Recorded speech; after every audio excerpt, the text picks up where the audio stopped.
Hello friends, எப்படி இருக்கீங்க? Market கண்டினியூஸாக கிராஷ் ஆகிட்டு இருக்கு. இந்த மாதிரி டைமில் நீங்கள் எடுக்கிற ஒரு டெசிஷனும் உங்களோட லாங் டேர்ம் இன்வெஸ்ட்மெண்ட்டுக்கு ரொம்ப குரூஷியலானது.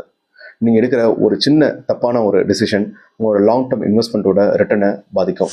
இந்த வீடியோவில் எந்த மாதிரியான மிஸ்டேக்ஸ் நம்ம ஃபாலிங் மார்க்கெட்டில் பண்ணக்கூடாதுன்றதை பற்றி சொல்கிறது தான். இந்த வீடியோவை நீங்கள் ஃபுல்லாக பாருங்கள். இந்த வீடியோவில் சொல்ல போகிற கடைசி ரீசன் ரொம்ப முக்கியமானது. வாங்க அது என்னென்ன மாதிரியான மிஸ்டேக்ஸ்னு சொல்லி பார்த்துடலாம். முதல் mistake, panic selling. Market drive ஆகிறதே ரெண்டே ரீசன் தாங்க. ஒன்று பேனிக், இன்னொன்று கிரீட். இந்த ரெண்டு தான் மார்க்கெட்டோட மூவ்மெண்ட்டை டிசைட் பண்ணுறது. பேனிக்காக இருக்கவங்க அன்னைக்கு மார்க்கெட்டில் அவங்களோட இன்வெஸ்ட்மெண்ட்ஸை செல் பண்ணுவாங்க. கிரீடாக இருக்கவங்க அன்னைக்கு இந்த மார்க்கெட்டில் போய்ட்டு இன்வெஸ்ட் பண்ணுவாங்க. இந்த ஃபாலிங் மார்க்கெட்டில் உங்களோட பேனிக் அந்த எமோஷனை நீங்கள் கண்ட்ரோல் பண்ணணும். இந்த மாதிரியான ஷார்ட் டேர்ம் மூவ்மெண்ட்டு உங்களோட டிசிஷன்ஸை மாற்றக்கூடாது. ஸோ இந்த டைமில் எஸ்ஐபி ஸ்டாப் பண்ணுறதோ இல்லை நீங்கள் பண்ண மியூச்சுவல் ஃபண்ட் இன்வெஸ்ட்மெண்ட்டை எக்ஸிட் பண்ணுறதோ செய்யாதீங்க. இந்த மாதிரியான சைக்கிளை நீங்கள் கோத்ரூ பண்ணி தான் ஆகணும். அதனால் உங்களோட இன்வெஸ்ட்மெண்ட்ஸை இந்த ஒரு கரெக்ஷனை பேஸ் பண்ணி எக்ஸிட் பண்ணாதீங்க. அது டைமிங் த மார்க்கெட். இந்த மாதிரியான சுச்சுவேஷனில் மார்க்கெட்டை டைம் பண்ண ட்ரை பண்ணாதீங்க.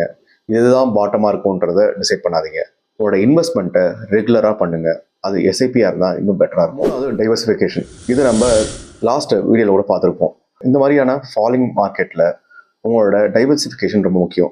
உங்களோட மிக்ஸ் ஆஃப் ப்ராடக்ட்டை ரொம்ப முக்கியம். ஒரே அசட் கிளாஸில் உங்களோட இன்வெஸ்ட்மெண்ட்ஸை பண்ணாதீங்க. அது ப்ராப்பராக மிக்ஸ் ஆகிருக்கான்றதை என்ஷூர் பண்ணிக்கோங்க. அது உங்களோட ரிஸ்க்கை கம்மி பண்ணுது. இக்னோரிங் ஃபண்டமெண்டல்ஸ்ங்க. இந்த மாதிரி டைமில் நிறைய ஸ்டாக்ஸு அட்ராக்டிவான ப்ரைஸில் இருக்க மாதிரி இருக்கும். ஆனால் அந்த ஸ்டாக்ஸை நீங்கள் வாங்குறதுக்கு முன்னாடி கண்டிப்பாக அதோட ஃபண்டமெண்டல்ஸை நீங்கள் செக் பண்ணணும். நெக்ஸ்ட்டு வர குவார்ட்டர்ஸில் அந்த கம்பெனியோட பிஸ்னஸ் என்ன அளவுக்கு பொட்டன்ஷியல் இருக்குன்றதை பார்க்கணும். அதை பார்த்துட்டு வாங்குங்க. ப்ரைஸை பேஸ் பண்ணி உங்களோட டிசிஷன்ஸை எடுக்காதீங்க. அது ஆவரேஜ் பண்ணுறதுங்க. நம்ம என்ன செய்வோம்னா, ஒரு ஸ்டாக்கை இன்றைக்கி வாங்குவோம், ஒரு மியூச்சுவல் ஃபண்டை வாங்குவோம், ஒரு ஒரு 10% ஃபால் ஆன உடனே திருப்பி நம்ம ஆட் பண்ணுவோம். அது ஒரு நல்ல விஷயம். ஆனால் அந்த வாங்குகிற அமௌண்ட்டு உங்கள் டோட்டல் அமௌண்ட்டு இன்வெஸ்ட் பண்ணக்கூடாது.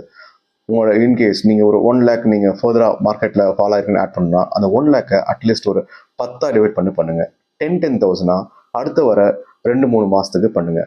அந்த மாதிரி பண்ணும்போது நீங்கள் உங்கள் இன்வெஸ்ட்மெண்ட்டு ப்ராப்பராக பொசிஷன் ஆகும். அடுத்தது ஓவர் லிவரேஜிங்க. மார்க்கெட் ஃபாலோ ஆகும்போது மார்க்கெட்டில் அக்ரெசிவ் நினச்சிட்டு இருக்க இன்வெஸ்டர்ஸ் என்ன செய்வாங்கன்னா, கடன் வாங்கி இன்வெஸ்ட் பண்ணுவாங்க, கோல்டை ப்ளச் பண்ணி இன்வெஸ்ட் பண்ணுவாங்க. இன்வெஸ்ட்மெண்ட்டை உங்கள் லோன் அமௌண்ட்லேருந்து பண்ணுறதை அவாய்ட் பண்ணுங்கள். முக்கியமாக இந்த மாதிரி கரெக்ஷன் இருக்க டைமில் உங்களோட இன்வெஸ்ட்மெண்ட் அமௌண்ட்டு உங்கள் சேவிங்ஸ்லேருந்து வரணும். லோன் வாங்கி இன்வெஸ்ட் பண்ணாதீங்க.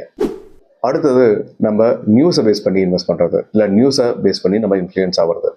மார்க்கெட் ஃபாலோ ஆகிட்டு இருக்கும்போது நியூஸ் சேனல் ஓப்பன் பண்ணினா அதில் நெகட்டிவ் நியூஸ் தான் அதிகமாக இருக்கும்.